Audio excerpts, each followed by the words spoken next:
Hey, Shalom.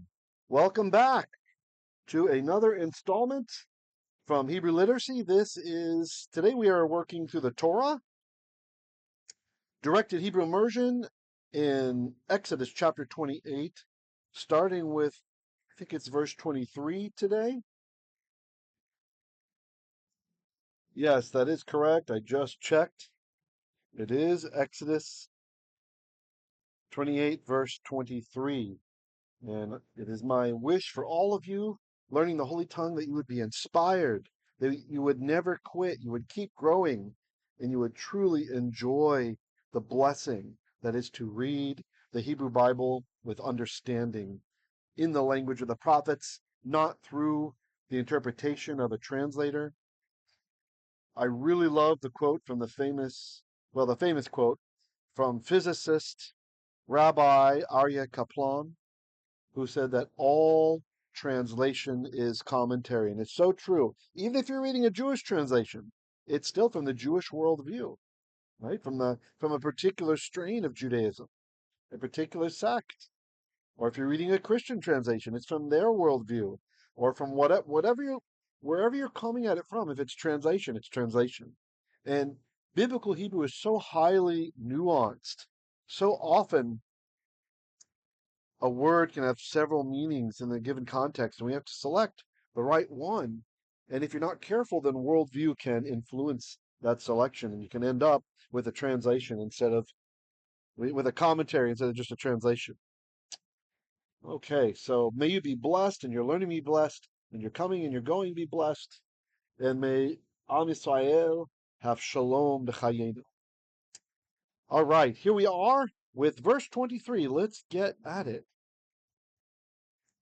And it says, ועשית על החושן shtei טבעות zahav. Okay, we'll stop there with the ונתת. ועשית.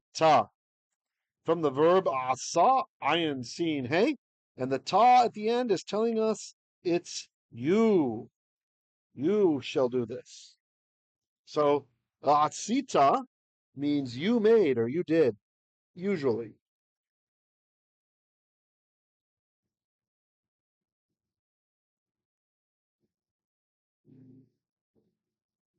You from a ta. And then we have the vav conversive, which will change the aspect.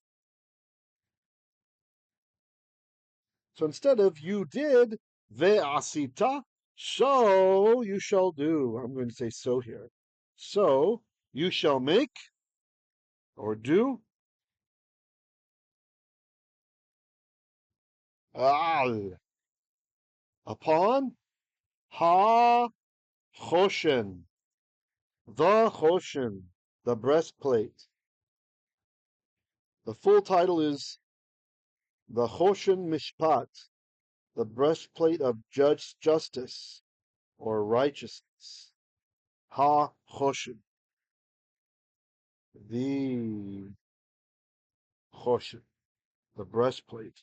Ve'asita, ve'asita al hachoshen, and you shall make upon the hachoshen. Now we have a big construct chain here, and I will go ahead and mark it.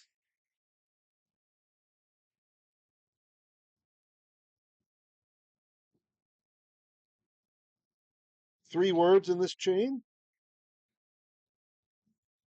Shtei is from shtayim, right? Shtayim, we drop the mem. Shtei literally means two of. So two of tabe'ot. Notice it's a vocal schwa here. Tabe'ot. That's because there is a dot, a strong dagesh in the bait, telling us that this is actually two baits here. So if you were to split it up and draw it with the baits again, what you'll get is you'll get two baits in a row. The scribe is trying to preserve parchment. So you get two baits, and each one has a schwa under it, or sheva.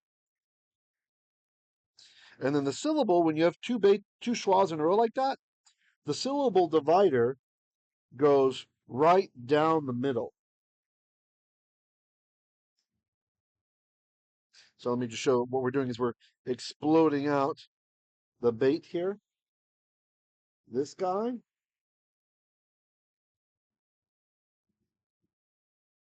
You go, and he's really two of them, right? And we know that because of this strong dagesh in the middle. You know it's a strong dagesh, even though it's a begad kafat letter, because it's preceded by a vowel sound and it's still there. If this was a dagesh lene, a weak dagesh, it would have disappeared from the patach in front of it. But he's still there, so you know definitely it's a dagesh forte, a strong dagesh, which tells you there are two of the letters that it's inside of there. So we explode them out. We have bait, and because there's a schwa under, they each have a schwa.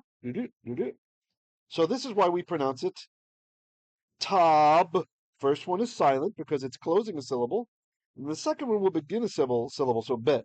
So technically the first schwa you're not hearing and the second you are. So tabe'ot, tabe'ot. Or if in ancient Hebrew, tabe'ot. Okay. So this means rings. The ot is of course the plural ending for feminine.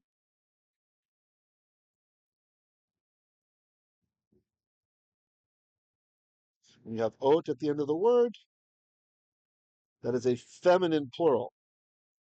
Like S in English for the plural, but for feminine objects only, usually. Now, unfortunately, the feminine plural construct, that just means we usually will say of afterwards, and the feminine plural absolute, which just means you don't say of after, they look the same. So context has to tell. Though I have marked it as a construct for you here, the context would show you. And sometimes we have other little hints. Like we do have a nice little hint here, actually. As you start to get familiar, this is a bit of a more advanced topic, but as you start to get familiar with the ta'amim, the sense signs, which give us all kinds of information, they give us the sense of how the text flows, right? Kind of like, have you ever sent someone a text message, SMS, what do they call them now? A DM, and it was relatively benign. Your message was benign, and then the person got angry at you, and you're like, what the heck? Why are they mad? I was not, there's nothing offensive in the message I sent. What was your message missing? It was missing the intonation. It was missing your body language. It was missing the smile that you would have shown them had you done it in a video message or face to face. Panim el panim, right? You're missing all those things. And so the text by itself can miss certain senses of what's being communicated. This is what the ta'amim add back. They add the sense or some manner of sense to the text, at least as it was understood by our ancestors over 2,000 years ago. Now you might say, wait, what are you talking about over 2,000 years ago? The Masoretes just recorded the Masoretic text like 1,200 years ago. Yes, that's true. It is true. But the tradition is much older. And we know this from a very interesting discovery. There were some fragments of Jewish Greek scriptures. This is the Jewish Greek dialect, oftentimes just called generically Koine Greek, but I believe it should be called Jewish Greek as it's our flavor of the common Greek. It would have been different than perhaps the street Greek over in Greece, for example. But the Jewish Greek translation of the Hebrew Bible, the Hebrew, we have fragments that were discovered from before, from I think it's, I want to say it's first century to second century BCE. So that's like 2,100 to 2,200 years ago. And these fragments have strange spaces between the words. And the spacing varies. Sometimes it's a little space, sometimes it's a big space, sometimes it's a bigger space for the Greek words. And scholars realized that the spacing is in sync with the ta'amim, the so-called accent signs that we use today, because some of them indicate the words were read closely together, some indicate there was a bit of a gap between them, and some indicate a larger gap between the words. And it's in sync. I just find this amazing. So it means that even though the Masoretes did invent these little diacritic signs, I mean, there were other systems invented before the one in Babylon. There was a system that was invented. We don't use that. We use the one from Tiberias, Israel, the Tiberian system. And it's true, the oldest documents we have are 1200 years ago in Hebrew showing those. But the fact that we have Jewish Greek translation fragments of the Hebrew Bible from 1,000 years before that, with the gaps in between the words that map to our ta'amim system, indicates that this is a very old tradition. Who knows how long it goes back? It might be 3,000 years or more that this tradition of adding the sense to the text goes back. And yes, they do tell us how to sing the text, but that's just one way of preserving the sense signs, the sense markers. So don't discount tradition, guys. I know there's a lot of Hebrew roots people a lot of Hebrew roots Christians who watch this channel, and you are welcome here. All denominations and all sects are welcome. We have we have we have Orthodox Jewish people who are here. We have Baptists who are here. We have Pentecostals who are here. We have Hebrew roots here who are here. We have Messianic Jews and Messianic Gentiles who watch. We have Reformed Jews who watch. We have all different flavors from all different sects. You are all welcome, with the common love being the Lashon HaKodesh, right? So happy to have you all here. But for any of you who are so hot-headed about tradition and like tradition is evil, and maybe you even think erroneously that the Messiah, Yeshua, happened to teach against tradition, you need to think again. Look how our tradition informs us about the meaning of the text and how it was preserved even an eon before this particular diacritic system was invented. So I just love that. So anyway, so here we have. So this one here we call munach. He looks like the right corner, bottom corner of a square, right? A rectangle. And you can tell he's kind of pointing to the word that comes after it. Okay. Oftentimes, munach will be your hint that the next word is closely associated to this one. And that's certainly true in a construct, isn't it? Because this word is going to be of the next word. So, shtei, two of, tabe'ot, rings of zahav. Shtei, tabe'ot, zahav. Sorry, I almost messed up the machta there. So, ועשית al hachoshen. Then you shall make the asa, the hay went away. The ta means you. You shall make al upon hachoshen, the breastplate, the hachoshen hamishpat, shtei from shtayim, two of tabe'ot, rings of zahav, golds. And yes, the Lord of the Rings book has been translated into modern Hebrew, and it is called Adon hataba'ot. It's a construct. So you don't have to say ha-Adon. Adon, Lord of the tabe'ot, rings. And because the last word is definite, the whole thing becomes definite. So Adon ha-tabe'ot is the Lord of ha-tabe'ot, the rings. Maybe that should be the picture for tonight, the Lord of the Rings. Oh yeah, maybe I'll do that. Okay, continuing on. ונתת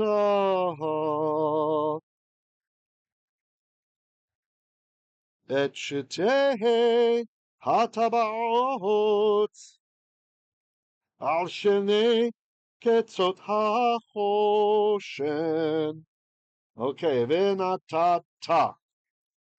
The word is natan. Natan. Nun. Tav. And noon. So, the noon we have, no problem. We still have it here. Noon. And the tav is still visible.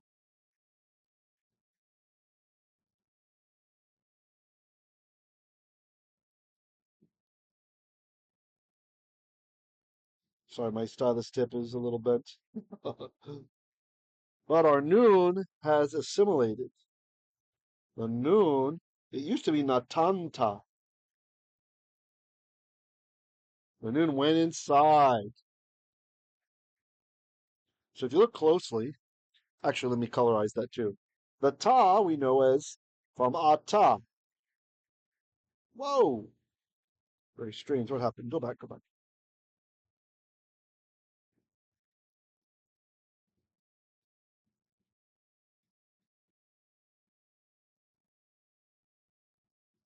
I see what happened. Pop-up menu issue, sorry. So again, the ta from a ta, just like we had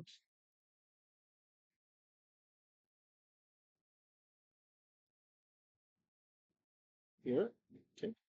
Asita. The ta is a ta you made. Natata from an ancient natanta became natatta. So again, there's a strong dagesh. How do we know it's strong? How do we know there are two tavs here, just like there were two baits over here? Because even though it's a begad kafat letter, it's preceded by a vowel sound, and the dagesh stayed. So you know it's two. So this guy breaks out also. And when you have a vowel underneath a letter that has a strong dagesh, the way we represent that is we represent the letter under the second consonant. So here's our patach, the horizontal flat one, and then under the first consonant is a schwa. So this means that the syllable divides right after the schwa. That's why it's not natatata, because the first tav has a silent schwa. That guy's silent because he ends a syllable. And then we have the normal vowel here, so no need to talk about whether this is silent or not. A vowel is not silent, that's an ah sound. Okay? So natata means you natand. You gave, or you set, you placed. It can have any of those meanings. And then we have the vav conversive, changing the aspect. You can think of it like changing time most of the time. That's our little time travel guy there.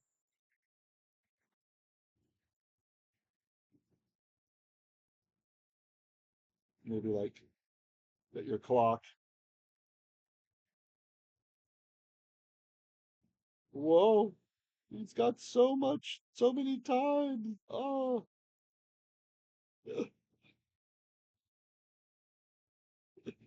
clock is kind of flying or on fire. I don't know how you want to think of that. That's what our Vav conversive is all about. Changes the aspect, or if it helps you to think of it as time, as Ibn Ezra explains it, then it's changing the time. So natata, most of the time, would mean you, the ta is you, natand, you gave. Venata, and again, it doesn't always happen with a Vav. Context will show you. This is a Vav conversive. So ve means and natata, you will give, or you will set, or will place. Okay. Et, the definite direct object marker. We don't translate. Shtei hataba'ot. Let's mark this construct chain. And the last word is definite because it has a ha. Wrong color.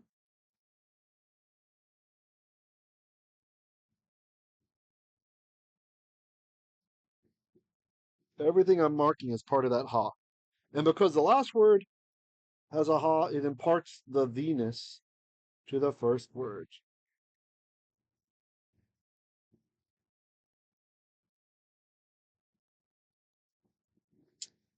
My arrows are this word. Okay. So shtei, again from the word shetayim, meaning two. The mem is gone. Shtei is construct form, meaning two of the tabe'ot, rings. So the comes over here, so we have to say the two rings, or the two of the rings. So here natan is clearly not give, it's set or place. Al, upon.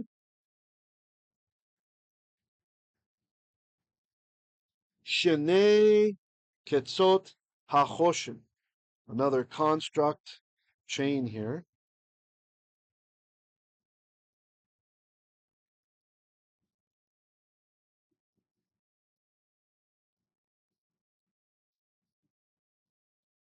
Okay. Last word is definite. So let's mark the definite article here.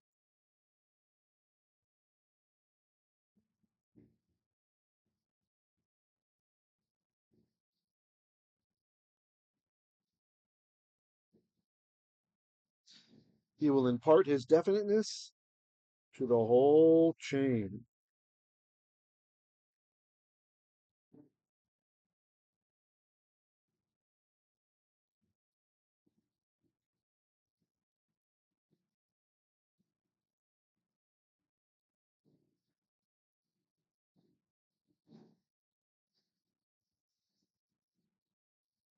Okay.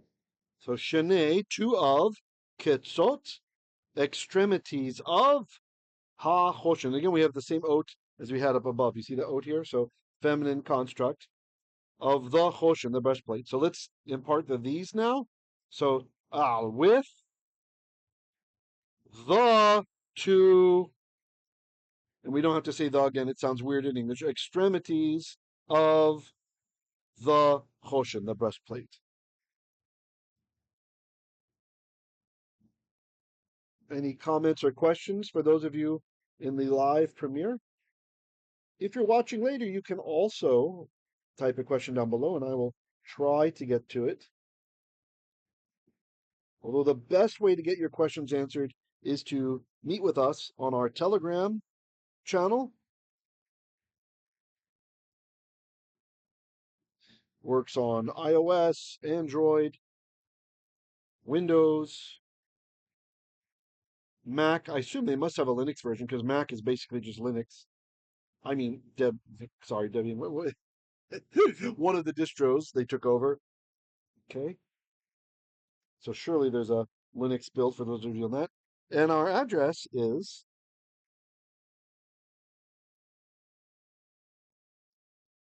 https://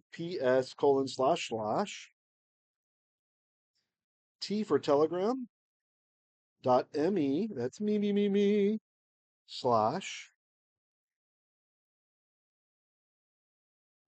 Hebrew literacy. Same as this YouTube channel name. Okay. Love to see you guys over there. If you do come, just be a little patient because first you will land in an admin room and the admins need to screen you. It might take a couple days, but you do need to communicate with them or you're not making it to the big room, okay? We just do this for the safety of our members to not have to experience things from evil religious members of another religion who like to do bad stuff to Jews. So, all right. So I will just go through it one more time. Try to translate. ועשית al hachoshen. And ta you shall asa make al upon hachoshen, the breastplate. Shtei tabe'ot zahav. Two rings of zahav, gold. Venatata, and you shall place or set, also give literally, et shtei hataba'ot, the two rings, al, upon or with, shnei ketsot hachoshen, the two extremities of the breastplate. Literally, the two extremities or ends of the breastplate. This is for mounting it, of course. Okay, let me do a quick time check. You can type your questions now. I will check in and see. Let's see how we're doing on time.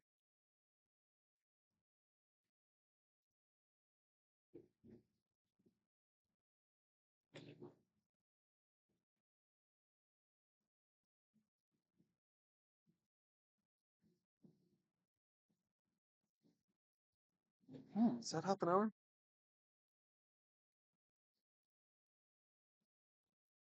Okay, maybe we'll go ahead and end it there, even though it's just one verse.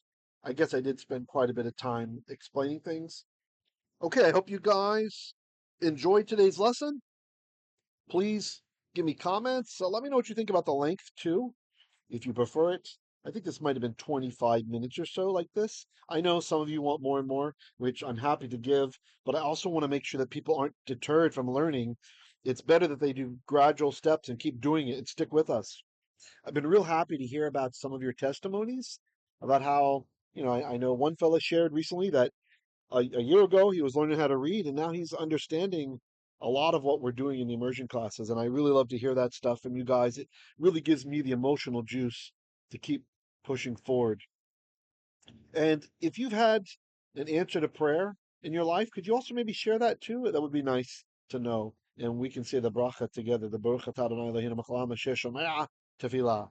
Until tomorrow when we're working through the prophets together, I wish you guys to have a great time. Shalom, shalom.